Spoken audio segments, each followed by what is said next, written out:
نحمده ونصلي على رسوله الكريم. دو منځونه دي چې یو ته ویل کېږي د خشوع منځ او دویم ته ویل کېږي د کسوف منځ، او دا دواړه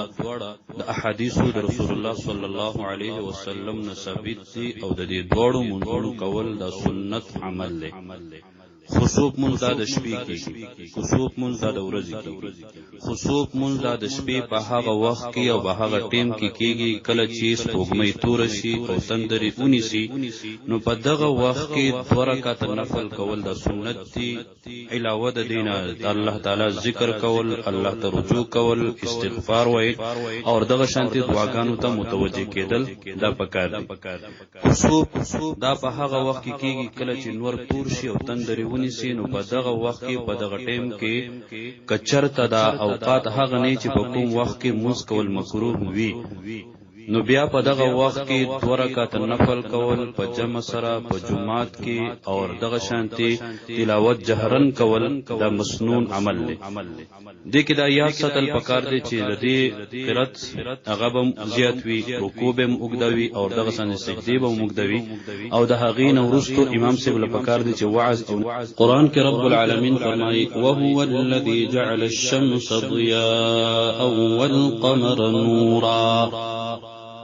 رب العالمین دا هغه ذات دی چې نوري ګرځولې دی د زیات رڼا والا، او سپوږمۍ ګرځولې دا، سپوږمۍ پیدا کړې دا، سپوږمۍ جوړه کړې دا د نور نه کم رڼا والا، او دا نور پرانا کې الله ته محتاج دی. نور پر اخطو کې په پریوتو کې د الله حکم ته محتاج دی. سپوږمۍ پر اخطو کې او په غټېدو کې او دغه شان دي دوباره په نری کېدو کې او په ډوبېدو کې غروب کېدو ته کې الله ته محتاج. دغه سپوږمۍ نه په خپل مرزي باندې راخېږي او نه په خپل مرزي باندې غروب کېږي، دغه شانتي نور هم او دغه شانتي سپوږمۍ هم. دا نور او دا سپوږمۍ دا د رب العالمین په قدرت باندې دلیل دی، د رب العالمین په توحید باندې او د رب العالمین د قدرت د نشانیانو نه 2 نشانی دي. د قیامت ورځ چې کله هم راځي، نو دغه نور دا برنا پری، دغه سپوږمۍ دا بر اوغرزولې شي، ستوري دا بر اوغرزولې شي. اذا الشمس كورت واذا النجوم انكدرت. د انسان ذهن کې دا راځي چې دا بسنګ کیږي، نو رب العالمین ورته په دنیا کې خی،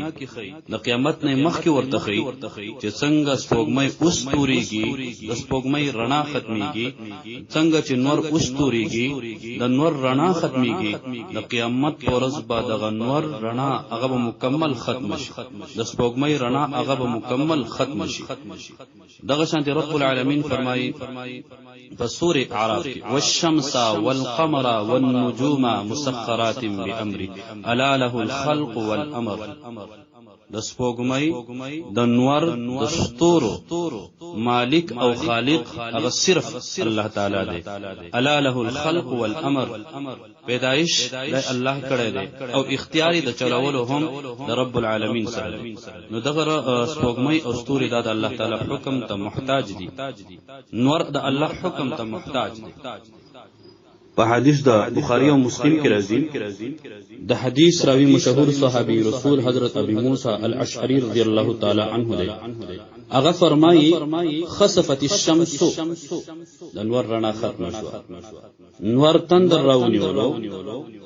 فقام النبي صلى الله عليه وسلم فزعا يخشى أن تكون الساعة. رسول الله صلى الله عليه وسلم دیر پته زئی سرا را پاسیدو، فاتى المسجد جمعه تراوی فصلى، او رسول الله صلى الله عليه وسلم منځو کو، او په دغه منځ کې رسول الله قیام وګت کو، ورکوع رسول الله رکوع هم وګدا کا، وسجود او رسول الله صلى الله عليه وسلم سجده هم وګدا کا. وای مونږ رسول الله صلی الله علیه وسلم داسې اوږد قیام والا او داسې اوږد رکوع والا او داسې اوږد سجدي والا مخکې چرته نه ولیدل. بیا رسول الله صلی الله علیه وسلم فرمایل چې دا په د چا په مرګ باندې د دې رڼا نه ختميږي د چا په مرګ باندې دا نه توريږي د چا په مرګ باندې دا تندر نه نسی دغه شان د چا په راتلو باندې ولا لحياته ولكن يخفف الله به عباده لیکن رب العالمین په دې سره خپل بندگان یری چې ورځ داسې راتلونکې دا چې هغه ورځ د قیامت ده چې د نور رڼا دا به بالکل ختم شي نور بره وګرځول شي سپوږمۍ رڼا دا به ختم شي ستوري دا غوی رڼا به ختم شي هغه بره وګرځول شي و اذا الشمس كورت و اذا النجوم انكدرت او بل روایت کې راځي يخفف الله بهما عباده چې په دې نور او سپوږمۍ توروالي سره او رڼا ختمولو باندې رب العالمین خپل بندگان یری فاذا رايتم شيئا من ذلك او کله چې تاسو داسې وینئ چې نور رڼا ختم کړه تندر ونی نور تور شو سپوږمۍ رڼا ختم کړه سپوږمۍ تور شو بیا تاسو د لپاره حکم داده ففزعوا الى ذکره ودعائه واستغفاره تاسو بیا رجوع وکړئ الله طرف ته په ذکر سره ذکر مونږ هم دی ذکر د قران تلاوت هم دی ذکر درود شریف هم دی دغه شان نور اذکار هم دی ودعائه او په دعاګانو کې واستغفاره او په استغفار کې هم الله طرف ته رجوع وکړي دغه شان دی بل حدیث د بخاری کې راځي د حدیث راوی عبد الله ابن مسعود الانصاری رضی الله عنه دی هغه فرمایي رسول الله صلی الله علیه وسلم فرمایلی دي ان الشمس والقمر آیتان من آیات الله دا نور او سپوږمۍ دا د رب العالمین د قدرتونو نشانیان دي د رب العالمین د قدرتونو نه دوه نشانیان دي بیا چې کله دا نور تور شي سپوږمۍ تور شي نو يخوف الله بهما عباده رب العالمین په دې سره خپل بندگان یری او دا نور او سپوږمۍ دا نه توريږي تندري نه نسی رڼای نه ختميږي لموت احد من الناس هیڅ چا په مرګ باندې نه د چا په ژوند نه د چا په راتلو نه د چا په تلو باندې البته کله چې تاسو وینئ چې نور تور شو سپوږمۍ تور شو تندر راونی ولو نو فصلوا بتاسو شروع کوي